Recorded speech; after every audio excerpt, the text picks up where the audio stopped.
Hello, everyone, and welcome. Thank you for choosing to spend your valuable time with us. Today's webinar will cover Clarinox Wi-Fi and Bluetooth integration with wolfSSL, presented by wolfSSL Senior Software Developer Anthony Hu, Clarinox Senior Embedded Wi-Fi Engineer Chada Stoner, and at Clarinox Senior Embedded Bluetooth Engineer Kanan Muthu.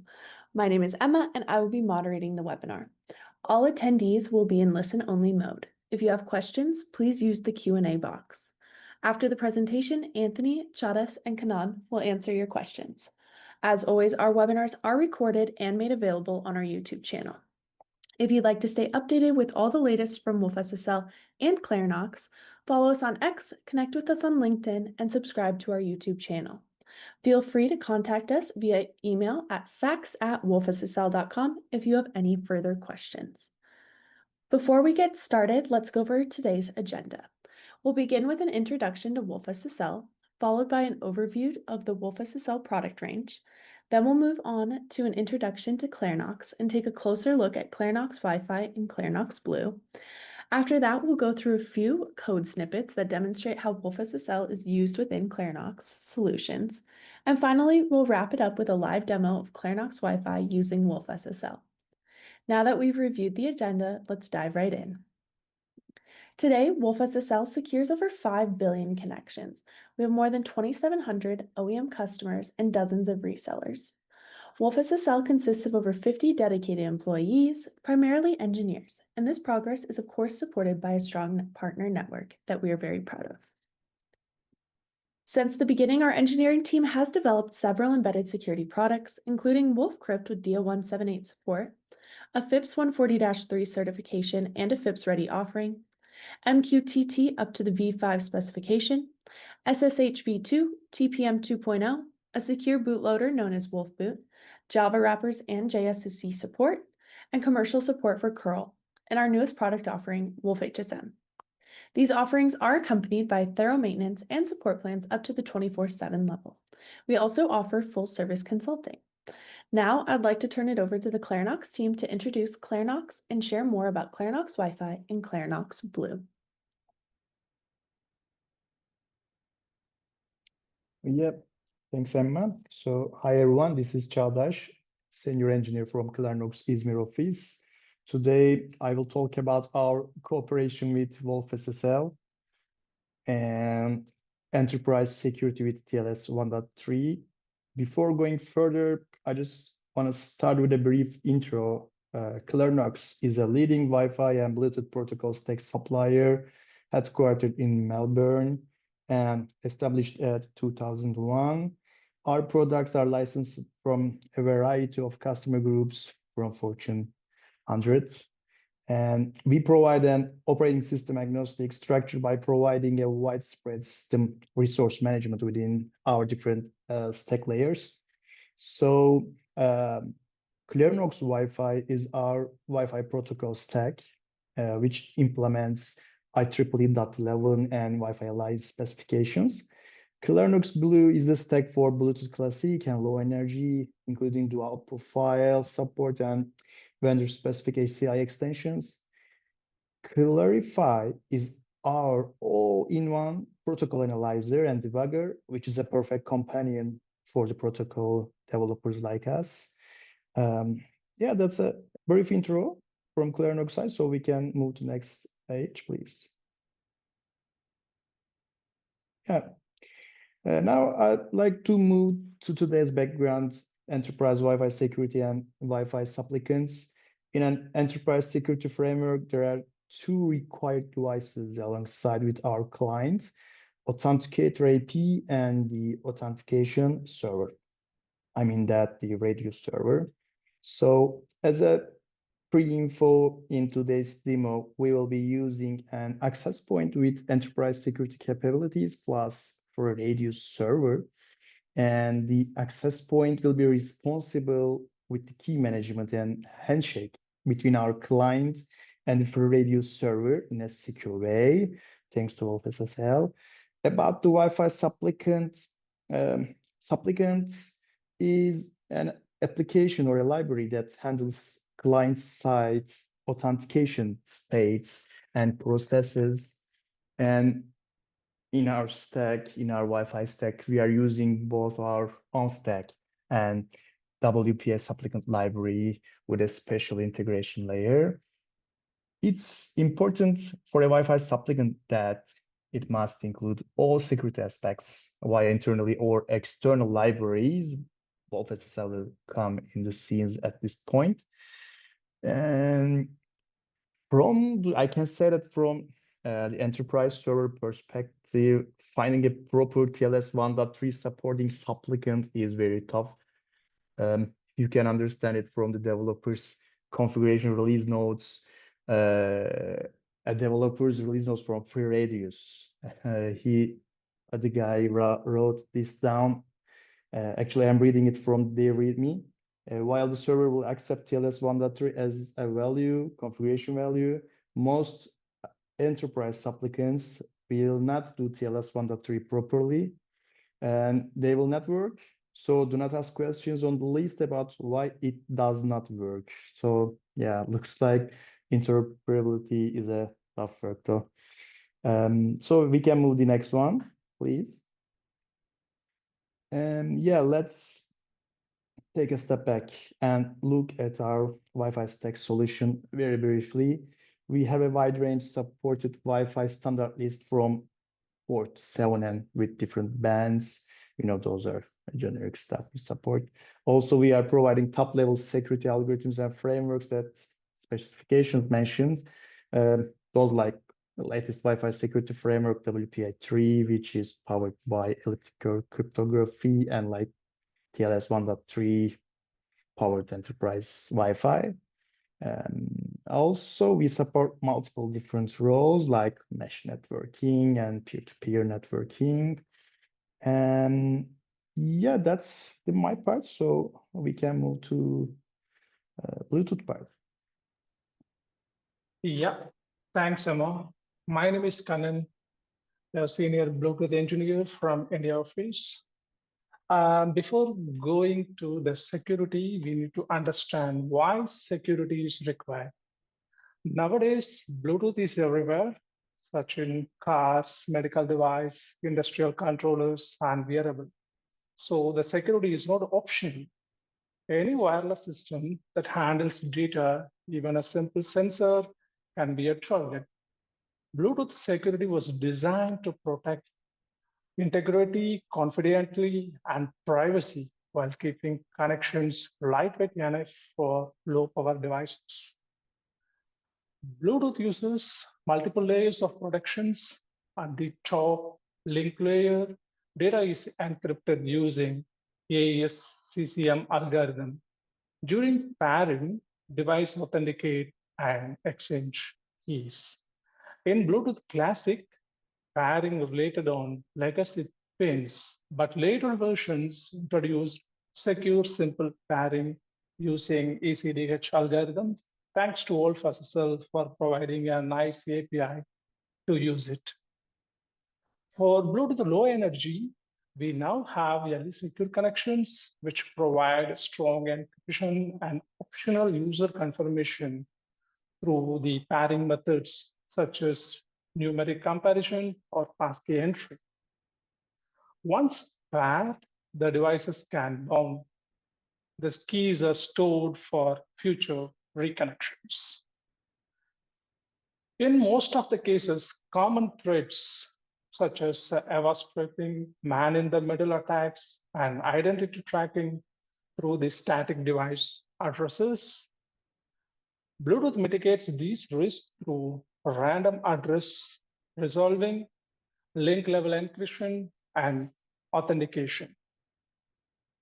For example, whitelisting trusted devices and using the short connection windows to reduce their exposure.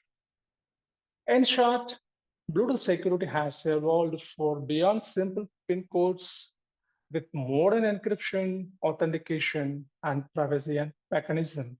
It can meet the needs of even safety critical systems as long as we implement it correctly and keep it up to date. Yeah, that's about the essential. Could you please move next? Yeah, this is our Clarinox Bluetooth protocol stack architecture. If you see the diagram, it's properly layered as application and stack and the physical layer. Now the Bluetooth protocol stack supports the latest certification 6.1. It uses the ECDH 256 elliptic curve, which provides the more security. We have recently integrated the new features like channel sounding and Aracast, which is nothing but BLA audio, which supports broadcast audio and unicast audio. We can also support the multiple simultaneous profiles from Bluetooth LE and Classic, such as HSP, HFB in Classic, and in BLE, basic audio profile, broadcast audio, unicast audio, common audio profiles. Our stack is more scalable architecture from the beginning, Cortex M0 to the very high-end model. It follows the very modular approach to integrate any ORTAs easily. The stack is very suitable for the automotive, healthcare, and home automation such as IoT applications and industrial-based development. Yeah, that's about our stack architecture. Thank you.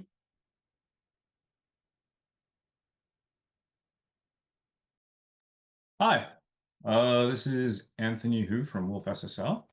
And I'll be talking about a few code snippets that we have in terms of, what's going on in how WPA Supplicant uses wolfSSL. Note that WPA Supplicant is in the host AP project, which is, can be found online. So, Emma, next slide, please.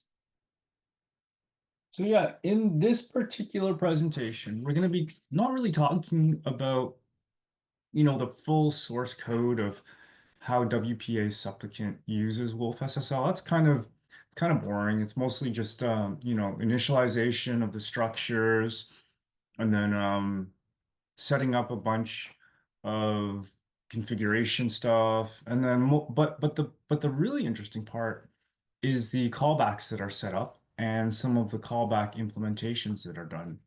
So if you look at this code here, this list of functions here, these are the wolfSSL set callbacks, set functions that set the callbacks. And then we're going to look at some of the implementations of those callbacks. The ones in blue are the actual implementations that we're going to look at. Sorry, not blue, the wolfSSL cyan color. There's one in there that's kind of grayed out. That one we're not going to be discussing because it's just a bit too trivial. And the two in black, again, we're going to be discussing those callbacks that are used within WPA Supplicant, but we're not going to go over the actual implementations. We're just going to talk about what they're for and what they do. And the reason why is because within WPA Supplicant, the actual implementation of those callbacks is just a little bit too long and not really appropriate for a presentation like this. Emma, next slide. Thank you. So this one, we're starting off with something that's pretty simple, almost I would say trivial, and that's nice just to get our feet wet first, right? So basically what's going on here is it's a logging API. So why is a logging API important? Well, when you're first getting started with anything, it's kind of disconcerting. How do you even know something is being used, right? Like you're thinking, okay, I'm going to build WPA Supplicant. We're going to use wolfSSL. It's going to do TLS 1.3. We're going to do all these. We're going to use these certificates, and we're going to use this cipher suite, and we're going to do this key exchange. So we're going to specify that group. And you're doing all this, and you're wondering, well, is it really happening? If you don't turn on logging, it just sort of feels like magic. You don't really know what's going on behind the scenes, right? So it's good to turn on logging when you're first getting started. So you have this logging callback, And all it's really doing is using WPA's Supplicant's printf facility, right? And it's really cool because it's got that, it starts off with the MSG_debug, right? So you can set your debug level within within WPA Supplicant. And so if you set it to a higher level than MSG_debug, then you're not going to get the debug messages. So really, you don't have to change your code within within the calls to wolfSSL. You just sort of change your log levels so that to something that shows that you want to see them or not. All right. Emma, next slide, please. Okay, so this is our wolfSSL receive callback. Not ours, sorry, the one that's implemented within WPA Supplicant. So wolfSSL underscore set IO receive is what's actually being what's used to set the callback. And again, this callback is a little bit more complicated, but not really, right? If you think about it. The first few lines are declarations and initializers, and then we got null checks on the various data structures. That's what we call parameter checking and making sure that and validating and making sure that we're not going to dereference null later on. And so here we do a bit of math to look into how much. Sorry, next we do a little bit of math to figure out how much we're going to be consuming. And then, of course, we do an OS mem copy. So that one's kind of important. We're taking, the data that we see, and we're basically copying it into the buffer, buff, B-U-F. And buff is, of course, what's passed in at the very top of the function, right? And so once we've set get, this is kind of important. At the very end, if get is 0, that basically means we need more data. So we call we return special code called want read, and that'll get more data for us. But if it's not 0, then we let the caller know that they've got some data here, and then they can they can use that much data, which is what we return, get. Okay, next slide, please. So the send is even easier. Basically, they just want to send a buffer, and there's a size there. So we validate the data there. We make sure data is not null. We allocate memory, and then basically we just concatenate it, and that's it. That's the data that's going to be sent out. It's just concatenated right there. Super simple. Next slide, please. Right. Okay, so this one's almost as trivial as the everything that we've seen before. But there's a little kind of a catch here. And this is really nice because a lot of people don't actually know about this function, and so I kind of want to highlight it. So this is where we're setting the password. So someone has configured WPA Supplicant to know about a password that they have, and we need that password for part of the TLS connection. So what's happening is they're using a Sterl copy. Sterl copy, most people think of doing a string copy is using strcpy, but we all know, but as a practice, that's not a very good idea because there's no bounds on a strcpy. You don't know how many bytes it's actually going to copy because it copies until it sees a null terminator. So then what people have come up with was a stern copy, strncpy. And that says, okay, I only want you to copy up to a null terminator, but if it's more than, if the null terminator isn't seen within a certain number of bytes, then just copy that number of bytes. Sterl copy what actually, before I talk about stroll copy, what you didn't notice, what you might have noticed there was that it didn't copy a null terminator. It didn't set a null terminator. So what stroll copy does is sets a null terminator after that and number of bytes, which is really important because if you don't have a null terminator on a string, depending on which APIs you're using, you're going to have some problems. So this is a great example of secure programming. Next slide, please. Okay, so this is one of those functions that we're not really going to talk about the actual implementation.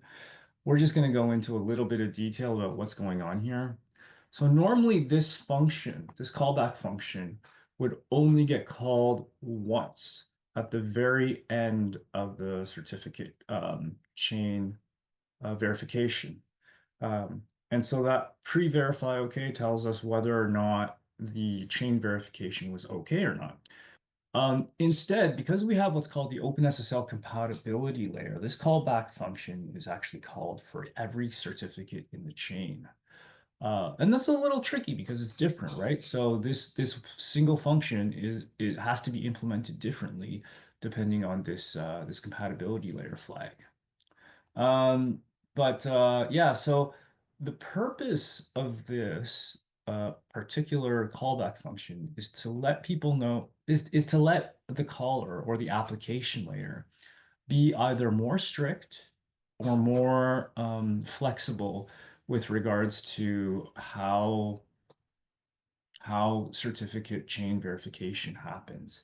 A great example of why you would do this is you might feel like, you're going to forgive validity dates. So if you feel like, well, it's okay if a certificate has already expired by, like only a few months, so that you get this kind of a little bit of flexibility in there. So this allows you to check how old or how long ago an expired cert expired. If it's within your threshold that you feel is okay, then you can say, okay, fine, let this verification pass, right? Instead of we're very strict within wolfSSL. We're very security conscious. So if a certificate has failed verification for any reason at all, generally speaking, we're going to fail verification, and this will allow you to be a little bit more flexible with it. Next slide, please, Emma. Okay, so this is a really interesting one. And this is interesting because it's got two callbacks in here. There's this OCSP status callback, but there's also an OCSP responder free callback. And what this basically does is it reads the OCSP file, right?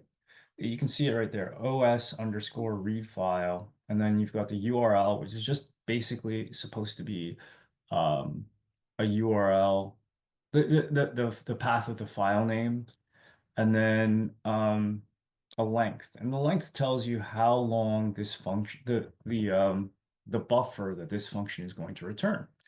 And so the response is going to be, so star response is going to hold the actual data of it. So to be very, very explicit, what os_read file is doing is it's allocating a buffer of size length and filling it with the contents of that file. Next slide, please.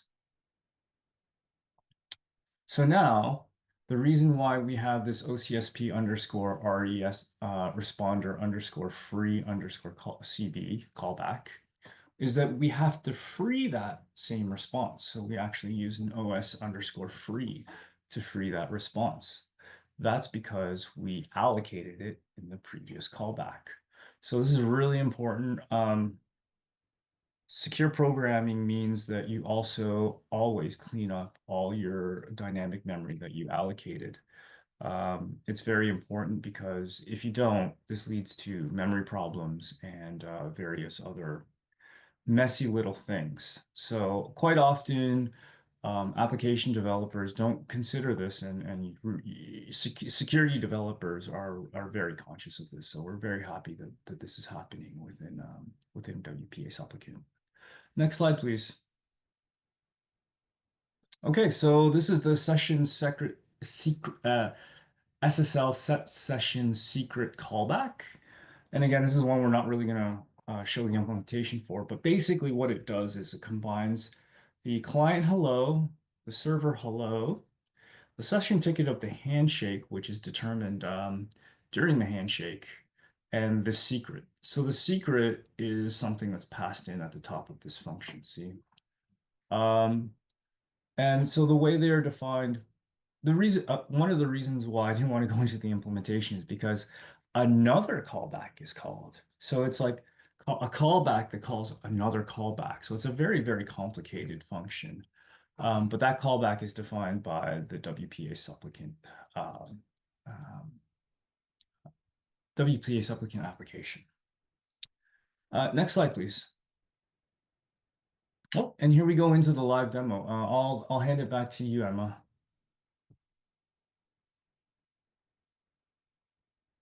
Connectivity with Clarinox Wi-Fi using wolfSSL.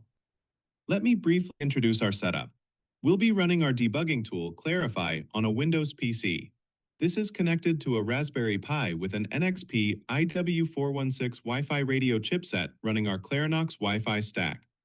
We will be communicating with an access point to reach our free Radius Enterprise server, and security for the client side will be handled using wolfSSL TLS 1.3. First, I'll be enabling our Clarinox Wi-Fi stack on our device and configuring it into station mode.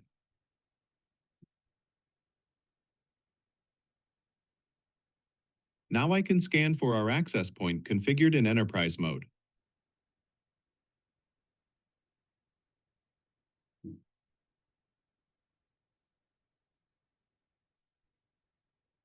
Before making a connection, I'll start up our free Radius server. Now we can continue with the access point connection. We have two options of 2.4 GHz or 5 GHz. We'll be using the 5 GHz band. Now we'll choose our authentication methods and then provide configuration and credential data for the access point. For TLS connectivity, we need to link the private and public keys and define a private key password.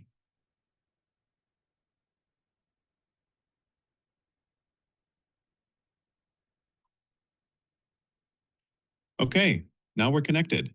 First, let's check that our free Radius Enterprise server's logs show a valid TLS 1.3 handshake.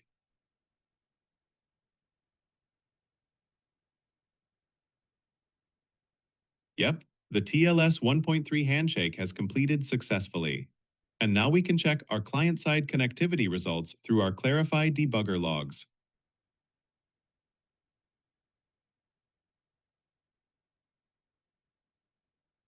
The logs show that the TLS 1.3 application data has been received by our client. And, as a last step, we can confirm that wolfSSL TLS 1.3 has worked successfully through our logs. That's all for our Clarinox Wi-Fi and wolfSSL TLS 1.3 integration demo. Thanks for watching.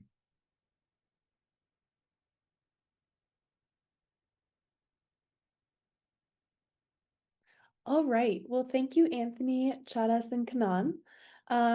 Let's kick off the the Q&A. What kind of issues can we have during the TLS 1.3 integration on WPA Supplicant or any supplicant? Yeah, thanks for the question. So, as I mentioned in the slides, there are some interoperability kind of issues because for Radius server uses a different OpenSSL like TLS, not TLS, encryption library and uses TLS. So I know that WPA Supplicant is also disabling TLS 1.3 in default because of those interoperability issues. And the guys also provided some notes about that. So as initial release, they are providing it without TLS 103 support. And so we had to do some kind of modifications to make it work. And yeah, that was, I can say that interoperability issue was the most problematic one. Wonderful. There were some logs related with TLS 1.2, even though TLS 1.3 was used. What is the reason for that? Yeah, during the client hello phase, it starts with 1.2 for compatibility. I think it was in some RFCs or something in some kind of specification, and it always starts with 1.2 and it reaches to 1.3 if server supports. And by the way, server knows that client supports 1.3, even it starts with 1.2. So as because of backward compatibility kind of issues, they just initiated with 1.2. So yeah, 1.3 will be being handled between each peer. Are there any kind of TLS versions or security library specific configurations applied on the free radius side? Actually, no, because a radius server is something very generic. It should be very generic, and due to that, interoperability kind of things and backward compatibility kind of issues, they should come with really generic implementation. And the only change we made at the radius side to make TLS 1.3 happen is increasing the max version of TLS 1.3. And we added some extra ciphers with lists, including more than 256 bits, like 520. And we added extra curve algorithms with higher key length. And I can say that there was nothing extra at the library level. Okay. What's the difference between Bluetooth legacy pairing and secure pairing? Yes, it's a very nice question. Actually, that legacy pairing, it's called a pairing, is introduced as part of 4.0 Bluetooth. Now secure connection is introduced from Bluetooth 4.2 onwards. In secure connections, the key generation procedure uses ECDH algorithm, which is more secure. And also the MITM protections, when comparing with the legacy pairing, it uses numeric comparison between the two devices. The encryption strength is a more secure way, for example, using ECDH 256 elliptic curve to encrypt the data. Yeah, that's the main difference between two. Wonderful. Which Bluetooth LE roles are involved in secure connections? Yeah, great. Actually, there are two roles in BLE, central and peripheral. Both roles participate the pairing procedure, but the initiation and the encryption triggering is done by central, which is nothing but GAT client. For example, in real scenario, it's mobile phone. Yeah, that's about it. Wonderful. Well, I think that was all of our questions. Thank you, Anthony, Chadas, and Kanan for hosting an informative webinar. Thank you to everyone for joining. You can keep up with our upcoming events, meet our team in person, and read our blog posts and get the latest wolfSSL updates by following us on X, connecting with us on LinkedIn, and subscribing to our YouTube channel. If you have any questions, please reach out to us at facts@wolfSSL.com.